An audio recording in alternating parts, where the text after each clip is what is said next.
வணக்கம்,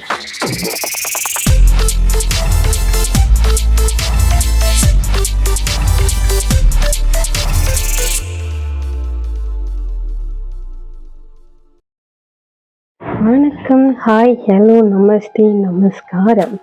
ஆமாங்க, நம்ம நேற்றுக்கு செய்தமே கேக், அதுக்கு இன்றைக்கி நாங்கள் டிசைன் பண்ண போகிறோம். ஓகே, இன்றைக்கி நான் சத்தியமாக சொல்லுறேங்க, நான் இப்படி கேக் நான் மறந்ததே கிடையாது. இப்படி ஒருத்தங்க கஸ்டமர்கிட்ட நான் ஒரு நாள் கூட இவ்வளோத்துக்கு சாரி சொன்னதே கிடையாது. நான் உங்களுக்கு அது இடையில சொல்கிறேன், சரியா? ஓகே, வாங்க நம்ம கேக்குக்கு போகலாம். நேற்றுக்கு வச்ச கேக்கை லேயராக வெட்டி வச்சுருக்கேன். அதுக்கு ஃபர்ஸ்ட் சுகர் சிரப் போடுறேன். சுகர் சிரப் போட்டுட்டு அதுக்கப்புறம் பட்டர் க்ரீம் அடித்து வச்சதை சுத்தப்பரை போட்டு அவங்களுக்கு பெருசாக நடுவில் க்ரீம் வர்றது வேண்டாமன்னாங்க. ஸோ அதுக்கு பதிலாக அவங்கள்ட்ட இப்படி இது டாப்பிங் போட்டால் கொஞ்சம் ரேட் கூடன்னு சொல்லி ஓகேன்னு சொன்னாங்க. ஸோ அவங்களுக்காக மேங்கோ டாப்பிங், அவங்களோட ஃபேவரட்டான மேங்கோ ஜாமை நாங்கள் ஃபில் பண்ணி கொண்டோம். அதே மாதிரி எல்லா லேயருக்குமே சுத்த வர க்ரீமை போட்டுட்டு நடுவில் மேங்கோ ஜாமை ஃபில் பண்ணி கொள்கிறோம். இந்த கஸ்டமர் ரெகுலராக என்னட்டு தான் கேக் எடுப்பாங்க. ஸோ அதனால் அவங்க என்ன மன்னிச்சிட்டாங்க. பட் அவங்க அவ்வளோத்துக்கு எடுக்கலை. எனக்கு சத்தியமாக எனக்கு ஒரு மாதிரி போயிடுச்சுங்க.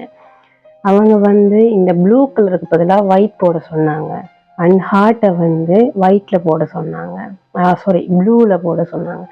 நான் மாறி செய்துட்டேன். ப்ளூ கலரை கவர் பண்ணிவிட்டு மேலே ரைட்டிங் மற்றது ஹார்ட் எல்லாமே ஒயிட்டில் போட்டுட்டேன். சத்தியமாகவே நான் மறந்துட்டேன். எனக்கு இடையில தான் அந்த தோட்டே வந்துச்சு. எனக்கு அவங்களுக்கு கால் பண்ணி நான் கேட்காத குறையா சொல்லிகிட்டே இருந்தேன். அவங்க அச்சோ சிஸ்டர் பரவாயில்ல, நீங்கள் எங்களுக்கு செய்கிறது ஒரு நல்ல பெஸ்ட்டான கேக்கும் நல்ல ஒரு இதான கேக்குன்னு தான் செய்கிறீங்க, எங்களுக்கு பிரச்சனை இல்லை, அதுவே நல்லா தான் இருக்கும், உங்களுக்கு பிடிச்ச மாதிரி செய்து தாங்கன்னு சொல்லிட்டாங்க. அவங்க ஒரு பெரிய ஒரு மனசோடு சொன்னாலும் எனக்கு உண்மையாகவே எனக்கு ஒரு கஷ்டமாகவே இருந்துச்சு. அவங்க கேட்டது எனக்கு கொடுக்க முடியாமல் போயிடுச்சு என்ற ஒரு கவலை இருந்துச்சு. பட் அவங்க அவ்வளோத்துக்கு நான் யோசித்து நான் திங்க் பண்ண அளவுக்கு அவங்க அதை பெரிய இதாகவே எடுக்கலை. உண்மையாகவே ஒரு நல்ல கஸ்டமருங்க. இந்த கஸ்டமர்கிட்ட ரெகுலர் எடுப்பாங்க, பட் வெரைட்டி நானே யோசிப்பேன், இப்படியான கேக்கெல்லாம் எடுத்துகிட்டு வராங்களே. அவங்க தரும்போது எனக்கு ஒரு பெரிய ஒரு இதாக இருக்கும். என்னென்னா புதுசாக செய்கிறேன், நடுறம் செய்கிறது மாதிரி இல்லாமல் புதுசாக செய்கிற மாதிரி இருக்கும். அப்படி சிம்பிளாகவும் நீட்டாகவும் தருவாங்க. அந்த கஸ்டமருக்கு ஃபர்ஸ்ட் அண்ட் ஃபர்ஸ்ட் நான் தேங்க்யூ சொல்லியே ஆகணும்.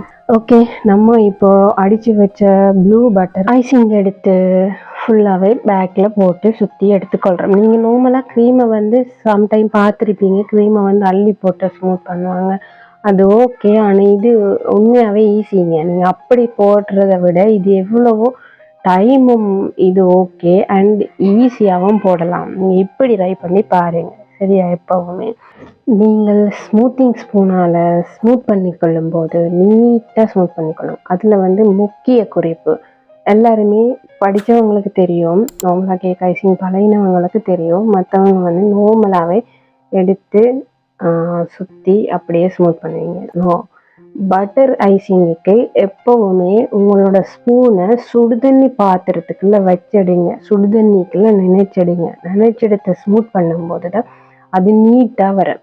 இதுவே விப்பிங் க்ரீமுக்கு அதுக்கு நார்மலாக நீங்கள் தண்ணியில் வச்சு தண்ணி எடுக்கலாம், நார்மலாக கையில் துடைச்செடுக்கலாம்.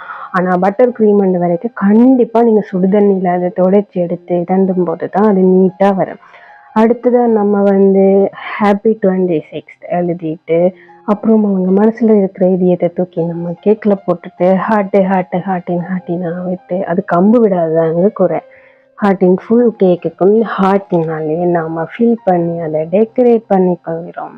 இதோட கேக் ஃபினிஷ். ஓகே, இது போல் வேறு வீடியோ நீங்கள் பார்க்கணுன்னா என்னோட சேனலை சப்ஸ்கிரைப் பண்ணுங்கள், மறக்காமல் பெல் பட்டனை அழுத்திடுங்க. அப்புறம் அவங்களோட நேம் எழுதி அந்த 2 நேமுக்கு நடுவிலையும் ஒரு ஹார்ட்டை விட்டு நம்ம அம்புக்குறி போட்டு அதுக்கப்புறம் முடிச்சு விடுகிறோம். ஓகே, நன்றி, வணக்கம், பாய்.